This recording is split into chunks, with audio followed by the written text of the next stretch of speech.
The results are in, people, and the globalist WEF, Davos attending, Bilderberg invitee, Hoor, 3 passport carrying Hoor, Mark Who doesn't Carney. even live in Canada. Well, now he does. He had to move back to Nepean because you have to win in a riding in order to become prime minister or sit as prime minister. There were other ways around it. We had the election, and what went from an 80 plus 90% favorite for Pierre Poilievre, we saw the inversion, the candlestick inversion, and he went to be the underdog, and everyone was like, don't worry, Viva. It's just the polls. Polls are inaccurate. Don't worry, it's just the markets. Markets can be influenced. We had the election, and the Liberals won. Mark Carney won. We went from being a country that was run by Justin Trudeau, who had been penetrated by the cabinet, to a man who is the literal definition of a globalist pig. He is a globalist banker. He sweeps in after corrupt Justin Trudeau, after his 10 years of terror, 2 ethics violations, resigns in shame and says, we'll have a robust leadership race. They haul in the globalist who had been advising Justin Trudeau for the last 5 years. If anyone has any doubts, you can go to the WEF website where on his bio, on the WEF website, it specifies how he had been advising Trudeau informally for the last 5 years and formally since 2024. So they kick out a guy, Trudeau, because of how horrible his policies are. That's the guy in the shadows, and they know it's him, and they still voted him in? Well, that is the question, whether or not they knew it was him. Because, bro. You know, the Canadian media wasn't exactly hyping up the fact that this guy is a WEF stooge. Scumbag. Pierre Poilievre, not to his credit, to his detriment, didn't mention the words WEF, globalist, all that much during the election. Pansy. We'll get to him in a second. What do you know? So they lost. They lost. The Conservatives, some people are going to say they gained seats and, you know, it's still a net positive. They blew what was supposed to be a surefire election, faced with a decade of corruption, ethics violations, tyranny of the Liberal government. And now we've gone into cope mode. So the bottom line, the election is now over. They're still counting some ballots, and I'm predicting something chicanery is going to be afoot because the Libs are now at 169 ridings. Canada sort of like what is the number in the States? 272 for the Electoral College? 270? 270. 270. You're saying to win? Yeah, to win. Yeah. It's 270. In Canada, because of the amount of ridings that we have now, it's first past the post. You have individual ridings. Whoever wins that riding gets that seat. We now have 343 seats, ridings across Canada for members of parliament, up from 338 because of massive immigration to Canada. And so the number was 172. You hit 172 ridings, you get a majority. 2 days after the election, the Libs are up to 169 now. The NDP, which is the other party that the left of the Liberals, totally imploded, but they've got 7 seats. And I believe that there's going to be something of a coalition partnership where you're going to have an absolute majority, Libs and NDP. If the NDP don't just do what's called crossing the aisle, just become Liberals. They can literally, without any formality, become Liberals. You're going to have another 4 years of rule of the Liberals, open borders, crippling inflation, housing crisis, legalizing drugs, overdoses, fentanyl crisis, border crisis, because Pierre, arguably but not arguably, ran the worst campaign in Canadian history. Question. Yeah, go ahead. I want to ask a question. If this guy opens up the border, because the reason that we're tariffing the shit out of Canada is because of the border and the shit that they've helped destroy, trying to ruin our freaking country. If he comes in and he lets that happen and more people are trying to pour into our country, is that, like, I'm not saying it's an act of war, but if you're trying to infiltrate my country with fucking people that are killing Americans and could potentially harm us, you're the enemy. I don't give a fuck who you are. Canada's talking tough with their 15,000 soldiers. Like, how? In any other scenario, this country would have been taken over a long time ago because they're weak, they're soft, their leaders are pieces of shit. Like, but they're just lucky because they're attached to us. You have a militarized border with America and Mexico because of the problems. Yes. You have a border which is basically like an honor system with Canada and Honor America. system. It won't stay like that for very long. Like people always say, well, only 1% of the fentanyl crossing the borders comes from Canada. That's only because a lot of it's getting through because it comes through on train cars and there's no militarized checkpoints like there are on the border with Mexico. Question though, so please, what are the odds that Saskatchewan and Alberta can secede from Canada and become part of America? So, no odds on this. I mean, there's a process subsequent to the second referendum or move for independence in Quebec because they did one in 78-ish and they did one in 95. And after that, the Supreme Court issued a ruling that says this is how it has to happen if you do it going forward. You got to put a clear question to the population for a referendum. If the referendum is successful, then you've got to basically submit for approval to the federal government, the Federation, the King, the Queen, whomever. And the question is going to be, The move has never been, or the sentiment has never been stronger. I mean, the Wexit, Alberta, Brexit. And this is like the Texas of Canada for people that don't know, right? It is the natural resource hub of Canada. Yeah, Alberta. And conservative. And exploited and brutalized by the federal government. They pay up their taxes to the federal government that then redistributes them to the so-called poor provinces. And Alberta has crippling, environmental legislation imposed on it by the carnies of the world who want to reach net zero by 2050. While they take their revenue and then disperse it among the maritime provinces, which are the so-called poor provinces, because they don't exploit their natural resources. The sentiment of first separating has never been stronger, but the process is 6 months, years. I mean, that's assuming it doesn't get blocked up in the courts. So, but the bottom line is, people are making excuses. Conservatives are entering the cope level of tragedy, like Trump cost Pierre Poilievre the election. And I'm getting some fights online where it's like, Trump with the tariff talk, it was a move. It wasn't Trump doing that cost Pierre Poilievre the election. It was Pierre's response to that. Then you got people saying, well, he couldn't take a really Trumpy-ish stance because that would be unpopular in Canada. Viva, you don't know how it works. Pierre was at 90% in the polls when they were comparing him to Trump. They've been comparing him to Trump for years. And so to say now that he couldn't do it, that's arguably what made him popular, not being Trump-ish, but being a more brash type conservative in Canada. Come election time, he turns into something more left of Carney. Like Carney was more centrist, talking about immigration, talking about border issues.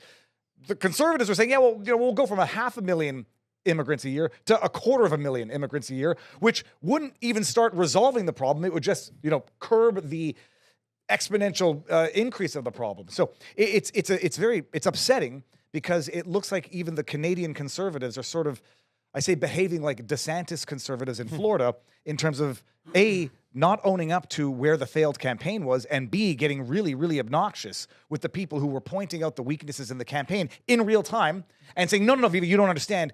All's going to according to plan. Oh, shit, it's Trump's fault. They do this thing by brute force, though, with Alberta, because I'm obsessed with that right now, because if they did it, then the rest of Canada would essentially shrivel up and die because they need Alberta. Yeah, or some might say, or the other provinces would start tapping into their natural resources to become self-sufficient. But brute force, you can open the border to Albertans who want to join America, but if it's the resources that America would want from Alberta, that would make Alberta, the jewel of Trump's eye. That how's their premier there or whatever? Like the Danielle governor? Smith, oddly enough, she's pretty decent. She goes and meets with Trump. Poilievre doesn't go to meet with Trump because he doesn't want to look too Trumpy, even though the media has been saying he's Trumpy for 3 years. Well, she declared we're now part of America. She has given basically a 6-month ultimatum to the federal government, whichever one it was going to be, to meet certain demands. I don't know what they are offhand, but it's basically, we're going to exploit our natural resources. If we have to defy federal overrule or oversight, we're going to exploit our natural resources. But just the amazing thing, and didn't get mentioned very much during the election, Carney was advising Trudeau to implement these environmental. He's a climate crisis dude, like giving speeches at Davos about how we need to go net zero, while he's simultaneously, through his corrupt Brookfield Assets Management, investing in dirty energies in Brazil and the UAE. And when pressed on it, he's like, each country has their role. And it's like, so it's just a double standard. No, it's a jurisdiction issue. Canada can afford to go crippling green energy.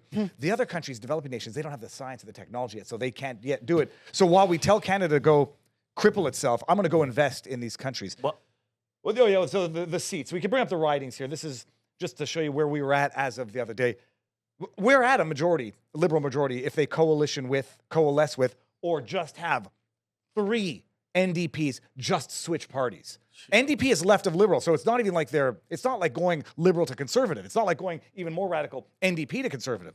You just cross the aisle. Now you got a majority, and now Canada is thoroughly cooked. And you made a great point, like Pierre Poilievre. The only moment, because I'm not deep in Canadian politics.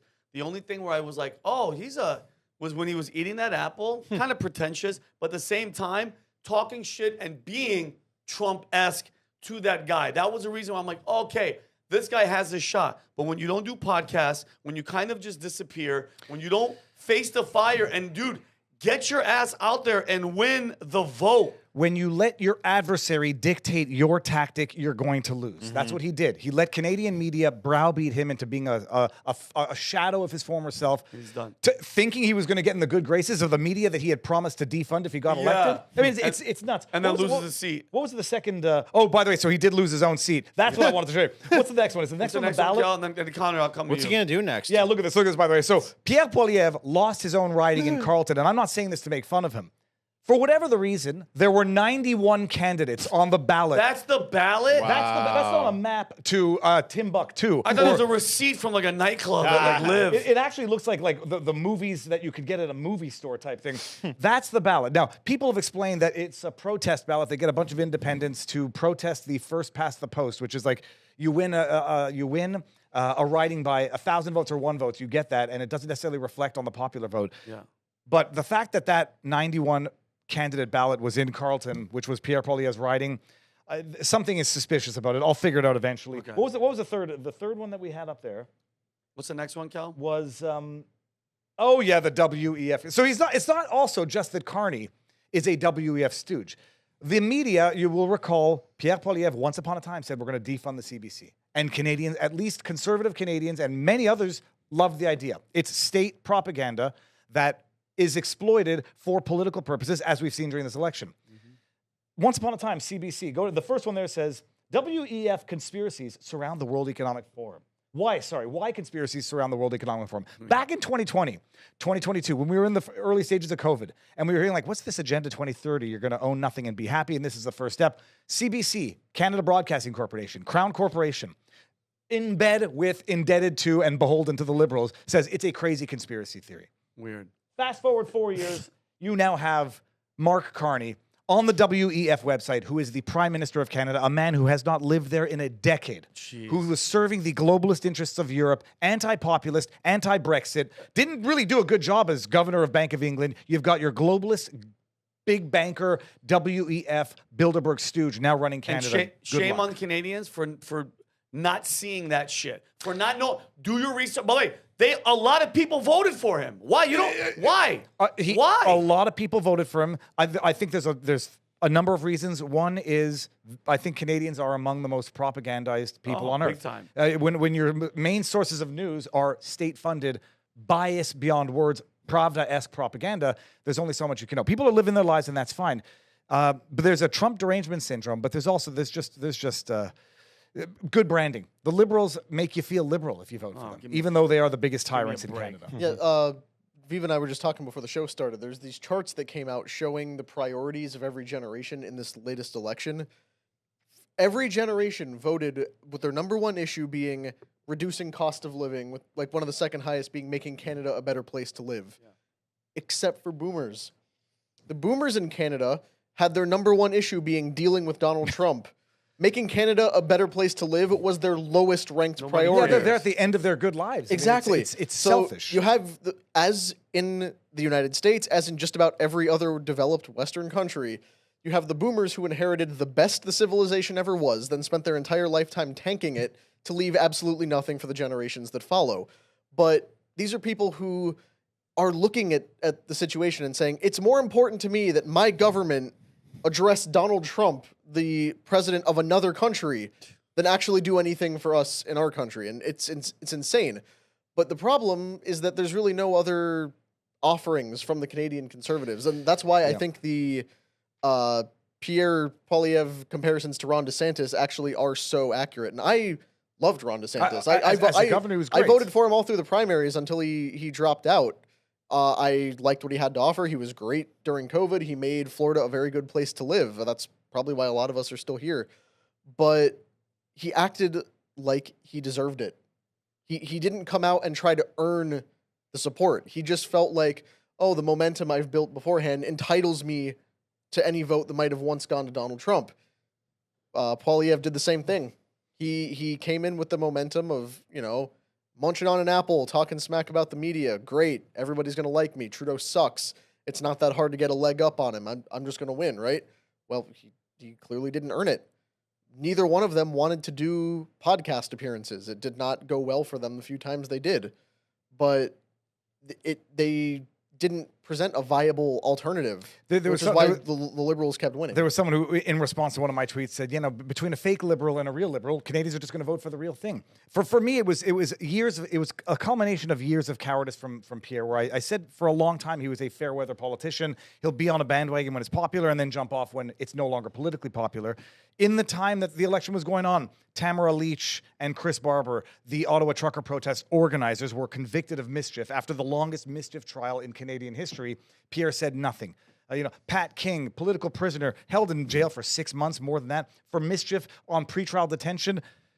They say nothing. So and then everyone's like, Viva, he can't say anything like this. He's got to wait until after the election. It's like, you're going to lose the enthusiasm of your base if you don't stand up for justice. And who the hell wants a leader that doesn't stand up for the most insane political injustices imaginable? And what happened, and it's a shame for Canadians. Yeah, call for an Alberta revolution. That's my vote. I think the problem is Canada. The thing that we have here in the States, like such a big country and big territory, being like kind of working, like it's very unlikely. Like anywhere else except America, I will always advocate for smaller like land masses with smaller governments that do less things. All right. Most people say like I'm for small government, and they just mean that they have less services. Like if you see Uruguay, you see the UAE, you see those places, they have a sense of cohesion and stability that Canada will never have. Like the realities of the east side of Canada and the west side of Canada and the way they think. And then, it's projected for the Muslim population to be 18% before 2030. Yep. In Canada. Canada. Oh, and I saw that. I believe it's at 7% now. Okay. It's at 18. 18 before 2030. So that's a crazy number. If you think right now it's like 8.7% in 2001, according to the data that I have here. More. So once that happened, there's no sense of cohesion.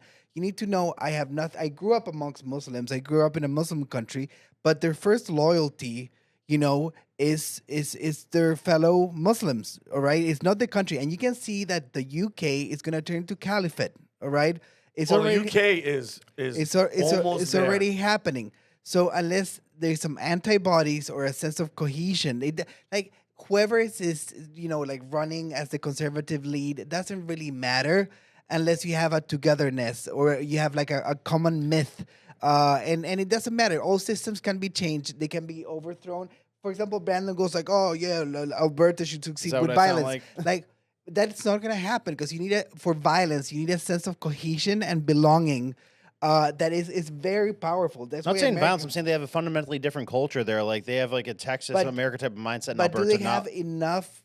Like, are they gonna put their ass on the line to defend that culture? Like are they gonna fight? They don't have any guns. It's a good thing the Canadian military has been dwindled down to 15,000, give or take, for a country of 40 million. That is very true, and the logistics of the Canadian military is very dependent on the American military.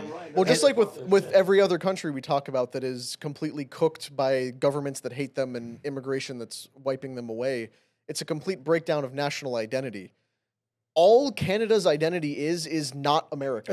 At this point, they stand for nothing other than we're not I think Americans. Being a little unfair. Like I think regionally they have very strong identities. They have different, things. All right, name association. but Canada. the bottom line is Canada has become absolutely infiltrated by Trump derangement syndrome, and it's the sign of a propagandized people because they were literally 100%. brainwashed into it. The main issue is like. The immigration in Canada is a wild problem. There are places in Canada that speak neither English nor French and are not Indigenous. Places in Brampton, Ontario, where I don't know if it's Brampton, but the police are literally issuing public statements in Punjab. You have places in British Columbia where you have Indian immigrants saying that the European Westerners should leave Canada. It's theirs now. And then what do you have? You have a so-called conservative who doesn't get up there and say there's a housing crisis and it's because of immigration. Immigration is a terrible problem and we need to not just stop importing, we need to start deporting, and instead comes out and says, we'll reduce it to 250,000 a year. Yeah. Good luck with that. I mean, people ultimately got despaired, and this is the result of the despair. It's called being cooked. So if you like this clip, click right here. And if you want to see more like it, click right here. Stay angry, Patriots.